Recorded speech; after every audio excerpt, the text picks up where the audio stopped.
ಗಂ ಗಣಪತಿ ನಮಃ. Kannada life channel ನ ಎಲ್ಲಾ ವೀಕ್ಷಕರಿಗೂ ಸುಮಾದೀಪಕ ನಮಸ್ಕಾರಗಳನ್ನು ತಿಳಿಸುತ್ತಾ, ಹಾಗೆ ಹಿಂದೂ ಧರ್ಮದ ಸನಾತನ ಸಂಸ್ಕೃತಿ ಆಚಾರ ವಿಚಾರಗಳ ಬಗ್ಗೆ ತಿಳಿದುಕೊಳ್ಳಬೇಕಾದ್ರೆ ನೀವು ಈ ಕೂಡಲೇ ನಮ್ಮ ಚಾನೆಲ್ ಸಬ್ಸ್ಕ್ರೈಬ್ ಮಾಡಿಕೊಳ್ಳಿ. ಹಾಗೆಯೇ ಅಲ್ಲೇ ಪಕ್ಕದಲ್ಲಿರುವಂತಹ ಬೆಲ್ ಐಕಾನ್ ಕೂಡ ಆಕ್ಟಿವೇಟ್ ಮಾಡಿಕೊಳ್ಳಿ.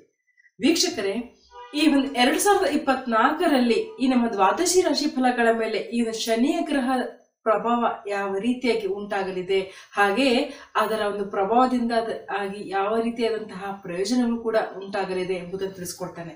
ಇನ್ನು ಈ ಒಂದು ಶನಿ ಗ್ರಹ ಅಂದ ಕೂಡ ಏನಂತಾರೆ, ಸಾಮಾನ್ಯವಾಗಿ ಸಹಜವಾಗಿ ಎಲ್ಲರೂ ಸಹ ಅಯ್ಯೋ ದೇವ ಶನಿನ ಅನ್ನುವಂತ ಒಂದು ಮಾತು ಹೇಳ್ತಾರೆ. ಆದ್ರೆ ಖಂಡಿತವಾಗಿಯೂ ಶನಿ ಗ್ರಹ ಒಂದು ರೀತಿಯಾದಂತಹ ಒಳ್ಳೆ ಫಲ ಕೂಡ ನಮಗೆ ನೀಡ್ತದೆ, ಅದು ನಮಗೆ ಕಣ್ಣಿಗೆ ಕಾಣೋದಿಲ್ಲ ಅಷ್ಟೇ. ಇನ್ನು ಈ ಒಂದು ಶನಿ ಗ್ರಹ ಅತ್ಯಂತ ಪ್ರಮುಖವಾಗಿ ನಮಗೆ ಒಳ್ಳೆಯ ಒಂದು ಫಲವನ್ನು ನೀಡಲಿದ್ದಾನೆ. ನಮ್ಮ ದ್ವಾದಶಿ ರಾಶಿ ಫಲಗಳ ಮೇಲೆ 12 ರಾಶಿ ಫಲಗಳ ಮೇಲೂ ಕೂಡ ನಮಗೆ ಒಳ್ಳೆಯ ಫಲ ಕೊಡ್ತಾ ಇದ್ದಾನೆ ಎಂಬುದನ್ನು ನಾವು ನೋಡಬಹುದಾಗಿದೆ. ಇನ್ನು ಕನ್ಯಾ ರಾಶಿ, ಈ ರಾಶಿಯ ಮೇಲೆ ಒಂದು ಶನಿ ಗ್ರಹದ ಪ್ರಭಾವ ನೋಡೋಣ. 2024ರಲ್ಲಿ ಶನಿ ಈ ರಾಶಿಯವರಿಗೆ ಸಾಕಷ್ಟು ಸಂತೋಷವನ್ನು ಕೂಡ ತರಲಿದೆ ಅಂತ ಹೇಳ್ಬೋದು. ಹಾಗೆ ಈ ರಾಶಿಯಲ್ಲಿ ಶನಿ 6ನೇ ಮನೆಯಲ್ಲಿ ಸಂಚರಿಸುತ್ತಾನೆ. ಇದರಿಂದಾಗಿ ಈ ರಾಶಿಗೆ ಸೇರಿದ ಜನರು ತಮ್ಮ ಒಂದು ಕಠಿಣ ಪರಿಶ್ರಮದ ಫಲವನ್ನು ಪಡೆಯಬಹುದು ಮತ್ತು ಕಠಿಣ ಪರಿಶ್ರಮದ ನಂತರವೇ ನೀವು ನಿಮ್ಮ ವೃತ್ತಿ ಜೀವನದಲ್ಲಿ ಯಶಸ್ಸನ್ನು ಕೂಡ ಸಾಧಿಸುವಿರಿ ಅಂತ ಹೇಳಿ ತಿಳಿಸಲಾಗಿದೆ. ಹಾಗೆ ಶನಿ ಗ್ರಹವು ಹಿಮ್ಮುಖನಾಗುವುದರಿಂದ ವೃತ್ತಿ ಜೀವನದಲ್ಲಿ ಕೆಲವು ಏರಿಳಿತಗಳು ಕೂಡ ಕಾಣಬಹುದು.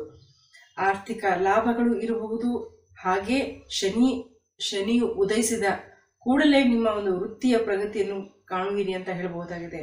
ಹಾಗೆ ಪ್ರತಿಯೊಂದು ಕ್ಷೇತ್ರದಲ್ಲಿಯೂ ಸಹ ಈ ರಾಶಿಯವರಿಗೆ ಯಶಸ್ಸಿನೊಂದಿಗೆ ಆರ್ಥಿಕ ಲಾಭಗಳು ಕೂಡ ದೊರಕಲಿದೆ ಅಂತ ತಿಳಿಸಲಾಗಿದೆ.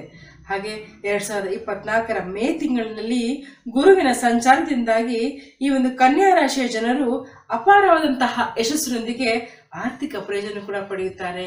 ಖಂಡಿತ ತುಂಬಾ ಚೆನ್ನಾಗಿದೆ. ಈ ಒಂದು ಶನಿ ಗ್ರಹದ ಪ್ರಭಾವದಿಂದಾಗಿ ಖಂಡಿತ ಪ್ರತಿಯೊಂದು ಋಷಿಗೂ ಕೂಡ ಒಳ್ಳೆಯದನ್ನು ಮಾಡಲಿದ್ದಾನೆ ಅಂತ ತಿಳಿಸಲಾಗಿದೆ. ಖಂಡಿತ ಶನಿ ಗ್ರಹ ಒಳ್ಳೆಯದು ಕೂಡ ಮಾಡ್ತಾನೆ. ಕೆಲವರಿಗೆ ಕೆಲವೊಂದು ಶನಿ ಗ್ರಹ ಅಂದ್ಕೊಳ್ಳಿ ಕೆಲವೊಂದು ಸಮಸ್ಯೆಗಳು, ಕೆಲವೊಂದು ಕಾಟಗಳು ಅದು ನೆನಪಿರ್ಬೋದು. ಆದ್ರೆ ಖಂಡಿತ ನಾವು ಮಾಡಿರುವಂತಹ ಕೆಲಸ ಕಾರ್ಯಗಳಿಗೆ ತಕ್ಕ ಹಾಗೆ ನಮಗೆ ಶನಿಯ ನಾವು ಶನಿ ಒಂದು ಸಮಸ್ಯೆ ನಾವು ಬಗೆಹರಿಸ್ಕೊಳ್ಬೇಕಾಗ್ತದೆ. ಆದ್ರೆ ಖಂಡಿತವಾಗಿ ಶನಿ ಗ್ರಹ ಒಳ್ಳೆಯದನ್ನ ಮಾಡ್ತಾನೆ ಅಂತ ಹೇಳುತ್ತಾ, ಹೀಗೆ ಇನ್ನು ಅನೇಕ ವಿಚಾರ ತಿಳಿದುಕೊಳ್ಳಬೇಕಾದ್ರೆ ನೀವು ನಮ್ಮ ಚಾನಲ್ ಸಬ್ಸ್ಕ್ರೈಬ್ ಮಾಡಿಕೊಳ್ಳಿ. ಹಾಗೆಯೇ ಅಲ್ಲೇ ಪಕ್ಕದಲ್ಲಿರುವಂತಹ ಬೆಲ್ ಐಕಾನ್ ಕೂಡ ಆಕ್ಟಿವೇಟ್ ಮಾಡಿಕೊಳ್ಳಿ. ಎಲ್ಲರಿಗೂ ಒಳ್ಳೆಯದಾಗಲಿ. ಧನ್ಯವಾದಗಳು.